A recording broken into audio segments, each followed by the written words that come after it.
Carlos Alcaraz receives the best news. The Spanish tennis player has lucked out in the draw for the Paris Masters, which could make his path to the final a bit easier. Carlos Alcaraz faces a new challenge this weekend, one of the last of this season as it draws to a close. This time, it's the Paris Masters, which kicks off this Saturday, October 26th, and runs until November 3rd. After a few days of well-deserved rest following an intense competition schedule, he's back on the court for another challenge. After his recent loss to Jannik Sinner in the Six Kings Slam final, the Mercian is looking to lift a trophy again this year, and where better than in Paris, a place where he's already had so much success this season. It's not just luck, it's also Alcaraz's hard work that led him to claim the Roland Garros title and a silver medal in the Olympics after nearly defeating an unstoppable Novak Djokovic. But now, he also benefits from a favorable draw that has given him an accessible path to reach the final rounds of the tournament. The Paris Masters draw favors Alcaraz. The world number 2 skips the first round, so his first match will be on Tuesday, October 29th, in the round of 32. In this match, he will face the winner of the match between Nicolas Jarry and a player from the qualifiers.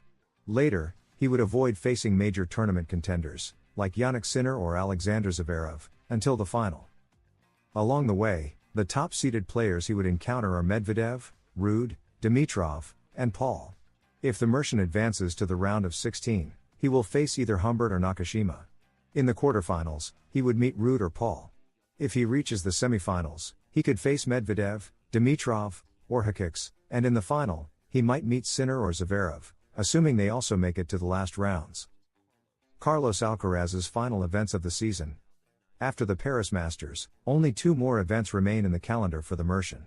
These are the ATP Finals, held in Turin from November 10 to 17, and the final round of the Davis Cup in Malaga.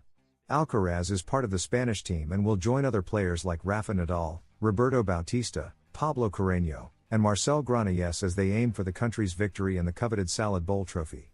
What taxes Alcaraz and Nadal owe from their Six Kings earnings?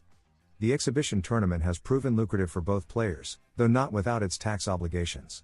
The Six Kings Slam was a unique event in the world of tennis, bringing together 6 of the top players in a 3-day exhibition tournament in Riyadh, Saudi Arabia.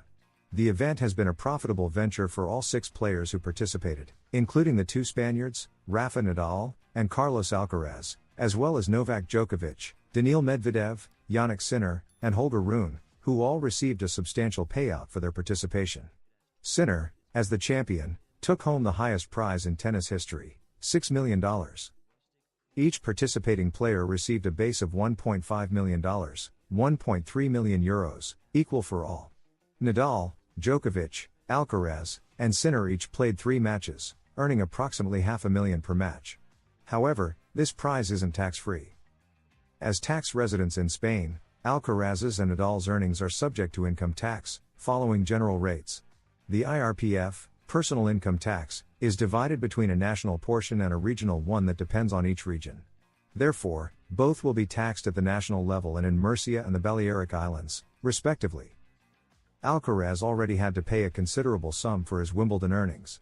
He took home €3.2 million from which the tax office claimed €1.504 million, or 47% of the total prize.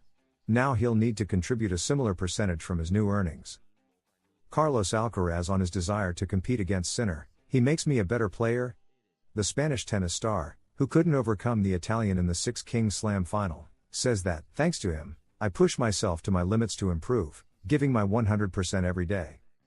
While the tennis world bid an emotional farewell to Rafael Nadal, with his somewhat understated last match against Novak Djokovic, the present and future of tennis, Carlos Alcaraz and Jannik Sinner, were battling it out in the Six Kings Slam final.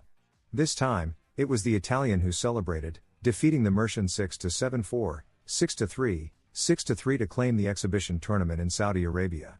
More notably, he pocketed $6 million, 4.5 million euros, the highest prize ever awarded in a tennis tournament.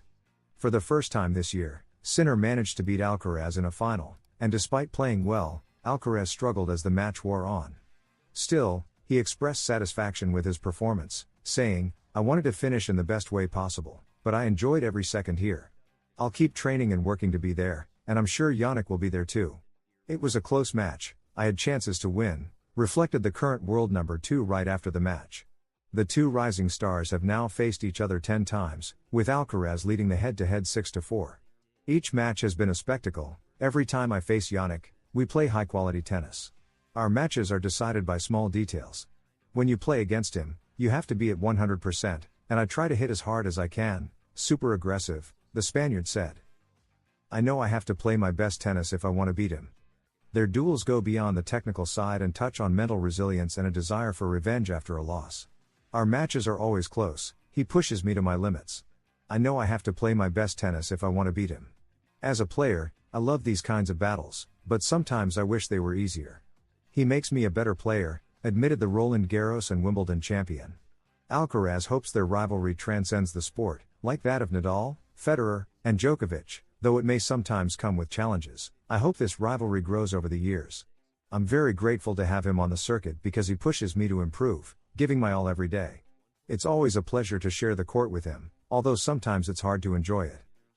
Today, there's no doubt that the future of tennis lies in the hands of these two young players. Already, they have split the Grand Slam titles, Roland Garros and Wimbledon for Carlitos, Australian Open and US Open for Yannick, and there is a growing sense that no third player can compete at their level on the men's circuit. If you enjoyed the video, don't forget to subscribe and leave a like, as Tennis Zone is dedicated to bringing you the best information for the best audience, sharing in-depth analysis, exclusive interviews, and full coverage of everything happening in the tennis world. Join our community and be part of the excitement of the tournaments with us. At Tennis Zone, we strive to provide you with high-quality, up-to-date content on players, tournaments, strategies, and the most relevant events in global tennis.